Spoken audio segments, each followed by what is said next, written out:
किसी राज्य में यदि विधान परिषद का सृजन करना हो या विधान परिषद को समाप्त करना है, तो उसके लिए क्या प्रावधान है?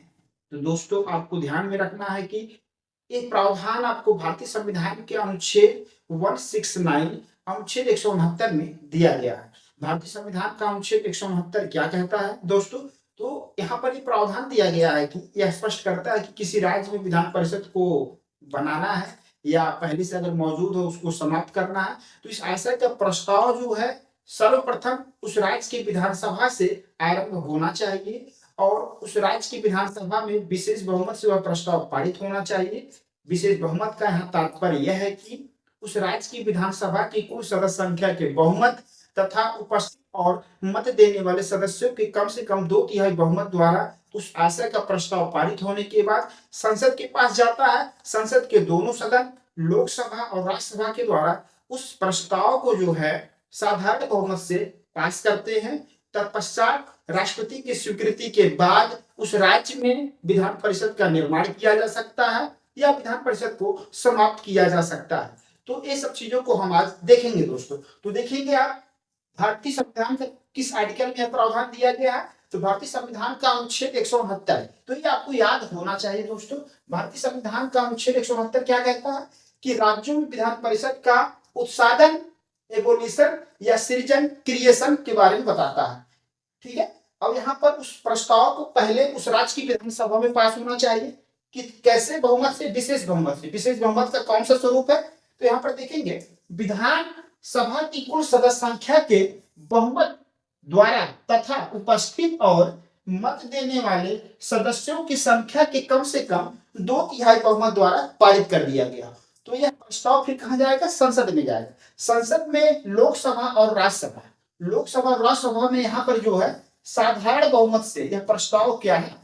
पारित कर दिया जाएगा। तत्पश्चात राष्ट्रपति की स्वीकृति के बाद जो है उस राज्य में विधान परिषद का निर्माण किया जा सकता है या विधान परिषद को समाप्त किया जा सकता है। ये चीजें ध्यान में रखना दोस्तों। वर्तमान में भारत में 28 राज्य हैं और 8 केंद्र शासित प्रदेश हैं। तो अगर हम राज्यों की बात करें, 28 राज्य में केवल 6 राज्य में जो है विधानमंडल का स्वरूप 2 सदनी है। कहने का तात्पर्य है कि वहां पर विधानमंडल का स्वरूप जो है 2 सदन है, अर्थात विधानसभा और विधान परिषद भी मौजूद है। तो वो 6 राज्य कौन से हैं दोस्तों? तो ये भी प्रश्न आता है, आपको नोट डाउन कर लीजिए। 6 राज्य उत्तर प्रदेश, बिहार, महाराष्ट्र, कर्नाटक, आंध्र प्रदेश और तेलंगाना। तो इन 6 राज्यों में जो है विधानमंडल का स्वरूप कैसा है? 2 सदनी। एक विधान परिषद भी है वहां पर और विधान सभा भी है। ठीक है दोस्तों, विधान परिषद और विधान सभा, ये चीजें आपको ध्यान में रखना है दोस्तों। ठीक है। अगर हम बात करें विधानमंडल की संरचना का उल्लेख किस आर्टिकल में किया गया है? तो आर्टिकल जो है 168 में जो है विधानमंडल की संरचना का उल्लेख किया गया। ठीक है। तो वहां पर बताया गया कि विधानमंडल जो है राज्यपाल, विधानसभा और विधान परिषद से मिलकर बनेगा या राज्यपाल और विधान सभा से मिलकर बनेगा। तो कहने का तात्पर्य है कि अगर विधानमंडल का स्वरूप एक सदनी हो सकता है, जहां पर एक सदन होगा दोस्तों, वहां पर हम उस सदन को क्या कहेंगे? विधानसभा कहेंगे।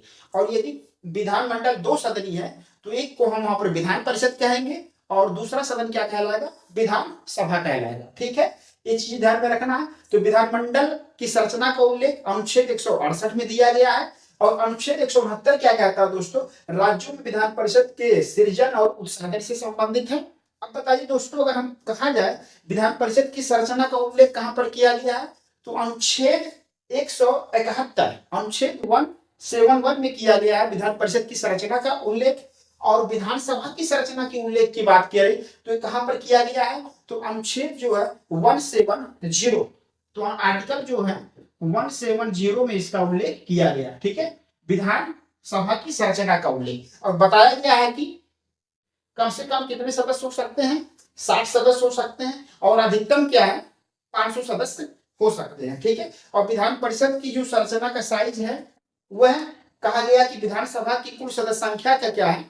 1/3 से अधिक क्या है? नहीं होना चाहिए।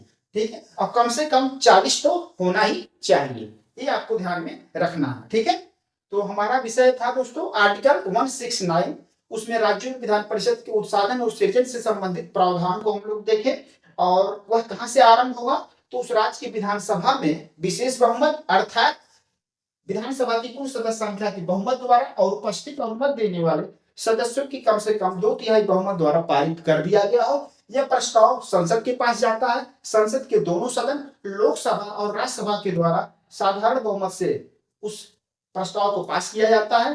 तत्पश्चात राष्ट्रपति की स्वीकृति के बाद उस राज्य में विधान परिषद का निर्माण किया जा सकता है या विधान परिषद को समाप्त किया जा सकता है। ठीक है दोस्तों, तो विधानसभा की संरचना, तो लेजिस्लेटिव स्ट्रक्चर की बात कहां पर की गई है, ऐसे आर्टिकल आते हैं डायरेक्टली आपसे पूछा जाता है।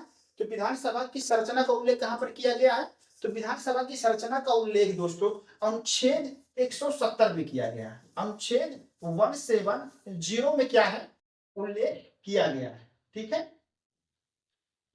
ये चीजें ध्यान में रखना। और क्या कहा गया है कि विधानसभा की अधिकतम संख्या कितनी हो सकती है, संरचना में 500 हो सकता है, और विधानसभा की न्यूनतम संख्या कितनी हो सकती है, 60 हो सकता है। अब न्यूनतम जो है, मिनिमम का क्या है, अपवाद भी है। ठीक है, एक्सेप्शन क्या है देखेंगे यहाँ पर, राज्य या केंद्र शासित प्रदेश विधानसभा सीट।